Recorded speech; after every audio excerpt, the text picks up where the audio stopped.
લક્ષ્ય સંગઠન ભરૂચ જિલ્લાની ટીમ દ્વારા આજરોજ નારાયણ એરેના સોસાયટીના રહીશો સાથે મળીને વૃક્ષારોપણનું આયોજન કરવામાં આવ્યું હતું, જેમાં એકતા એજ લક્ષ્ય સંગઠનના દક્ષિણ ગુજરાતના નારી શક્તિ શાખાના અધ્યક્ષ શ્રી હિન્દુ દીપાલીબેન બારોટ, એકતા એજ લક્ષ્ય સંગઠન ભરૂચ જિલ્લાના ઉપાધ્યક્ષ તથા નારાયણ એરેના સોસાયટીના પ્રમુખ શ્રી હિન્દુ જિગ્નેશભાઈ રાણા તથા યુવા શાખાના મંત્રી શ્રી હિન્દુ જયભાઈ ચોકસીના નેતૃત્વમાં આજરોજ વૃક્ષારોપણના કાર્યક્રમનું આયોજન કરવામાં આવ્યું હતું.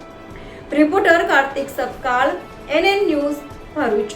દર્શક મિત્રો, તમારી આસપાસ બની રહેલી નવી ઘટનાઓ વિશે જાણવા માટે NN ન્યૂઝને લાઇક કરો, શેર કરો, સબસ્ક્રાઇબ કરો અને બેલ આઇકન પ્રેસ કરો, જેથી આપને નોટિફિકેશન્સ મળતી રહે.